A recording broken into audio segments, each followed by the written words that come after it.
सुख समृद्ध विज्ञान चैनल में हार्दिक स्वागत है आप सभी बंधुओं का। आज 10 दिसंबर है और 10 दिसंबर इस 10 दिसंबर को हम लोग मानवाधिकार दिवस के रूप में भी मनाते हैं। और आज हमारे प्रिय इस देश के रक्षक, इस देश के तीनों सेनाओं के प्रमुख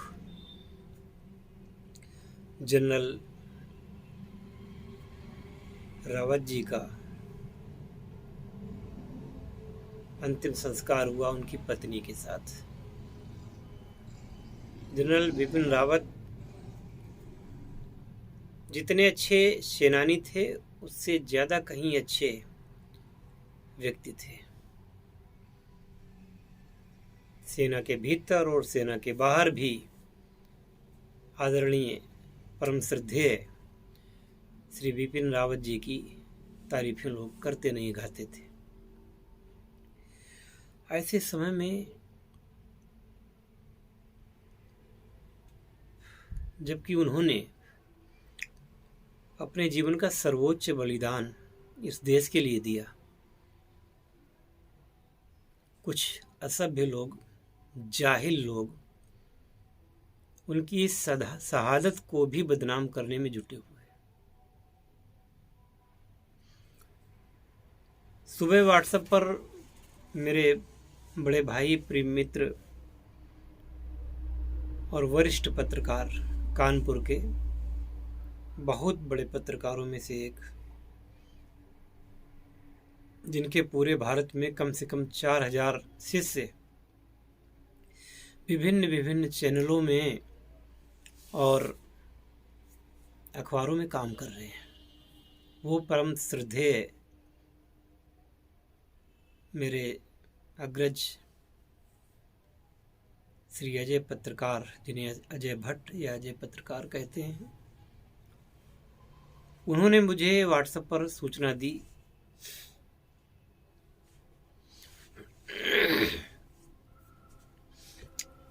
और उनका ये कहना था कि एक अपने आप को पत्रकार कहने वाला व्यक्ति, जिसे लोग रवीश कुमार के नाम से जानते हैं, उसने सवाल उठाया है कि जनरल बिपिन रावत के साथ उनकी पत्नी उस हेलीकॉप्टर में क्या कर रही थी। शर्म नहीं आती? आदरणीय अजय भैया ने लिखा भी है कि उनकी जो पत्नी हैं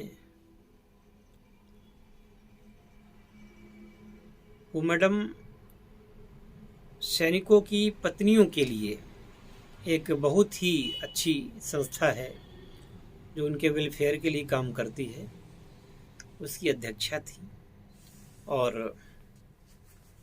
वो भी संवैधानिक पद पर ही थी। अगर ये बताइए कि एक छोटा सा अदना सा कोई विधायक भी होता है, सांसद भी होता है, वो अपनी पत्नी बच्चों समेत विदेश की यात्रा कर सकता है, जा सकता है, और पूरे देश की सुरक्षा को अपने सिर पर लेने वाले आदरणीय बिपिन रावत जी अगर अपनी इस पत्नी के साथ हेलीकॉप्टर में सवार थे तो उस पर सवाल उठाया जाएगा।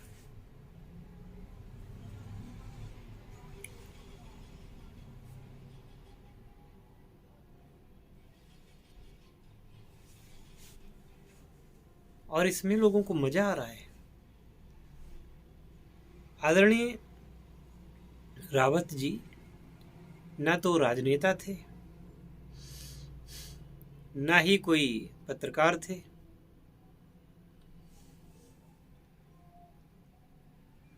ना ही किसी ऐसे पद पर थे जहां पर एक दूसरे की कटाई छटाई की जाती है।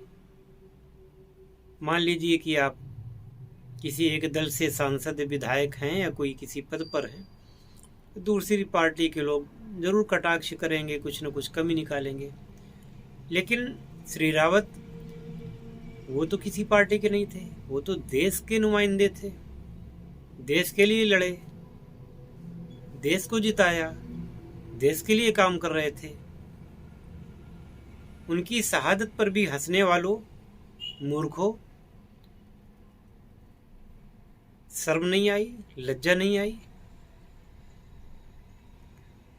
अब सारे फेमिनिस्ट कहाँ मर गए, सारे वो सब कहाँ मर गए जो जरा जरा सी बातों पर आसमान सिर पे उठा लेते हैं। जनरल रावत की मृत्यु पर किसी ने सांत्वना के दो शब्द नहीं कहे।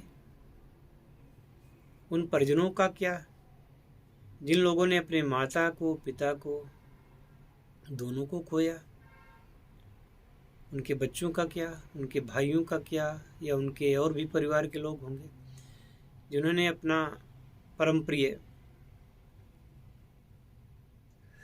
जनरल खो दिया, अपना आत्मीय खो दिया। और वस्तुतः जनरल साहब 135 करोड़ लोगों के रक्षक थे। उनको राजनीति से कोई लेना नहीं था, वो तो देश के लिए लड़ रहे थे, देश के लिए थे। उनकी मृत्यु पर इस प्रकार की बातें कहना, मैं समझता हूं कि इससे बड़ा देशद्रोह क्या हो सकता है। ये बात अलग है कि जो लोग आज सांत्वना दे रहे हैं, दुख व्यक्त कर रहे हैं, अपने चैनलों को खूब मसाला उनको मिल गया है, 2-4-10 दिन चीखेंगे, चिल्लाएंगे। यूट्यूब वाले भी 2-4 दिन मौके का फ़ायदा उठाएंगे और खबरें डालते रहेंगे, कुछ कहते रहेंगे। लेकिन सबसे बड़ी क्षति तो देश की हुई है, इस देश की, जिसको वर्षों से पालित पोषित कर रहे थे हमारे जनरल साहब। लेकिन मैं तो इनकी मृत्यु को, मैं इनके प्लेन क्रैश को साधारण मानता ही नहीं। जांच चल रही है और निश्चित रूप से आप देख लीजिएगा, इसमें बहुत बड़ी साजिश नजर आएगी।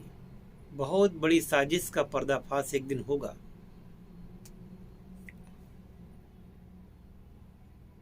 ये 14 लोगों के खिलाफ हत्या का केस,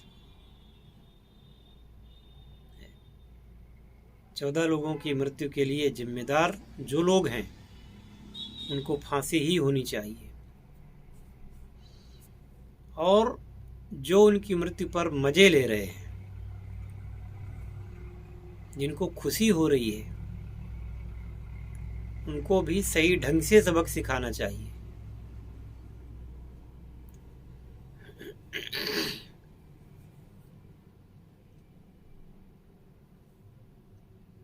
और परम श्रद्धेय आदरणीय जनरल साहब, जनरल बिपिन रावत जी, उनकी पत्नी श्रीमती मधुलिका सिंह जी को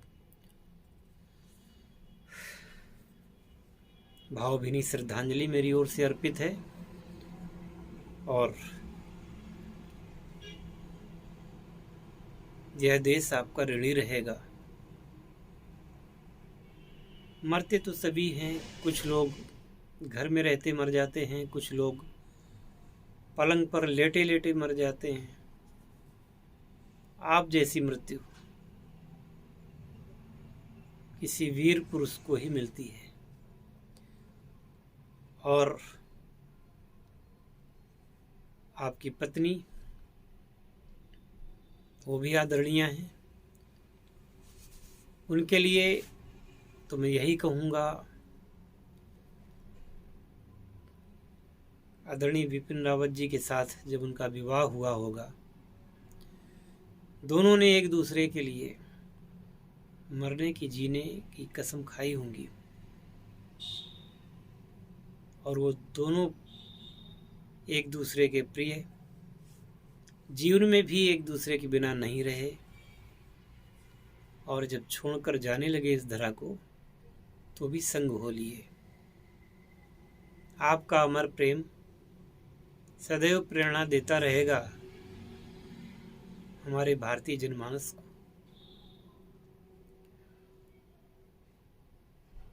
और हम भारतीयों के पास आपको देने के लिए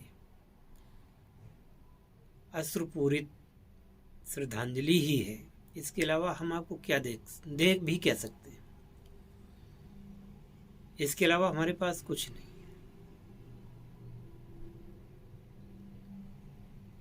आप जैसे महान व्यक्तित्व के लिए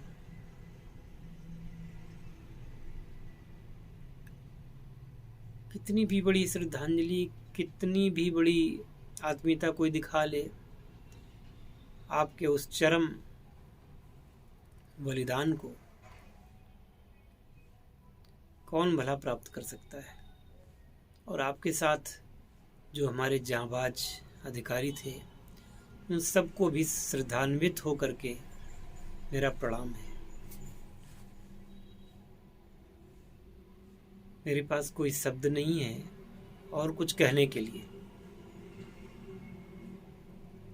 और प्रिय दर्शकों, चैनल से हट करके भी अपनी भावना के उद्गार के लिए कभी कभी वीडियो बना लेता हूँ।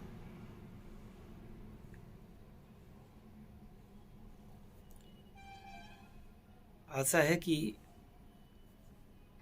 आप इसमें कुछ भी अलग से बुरा नहीं सोचेंगे।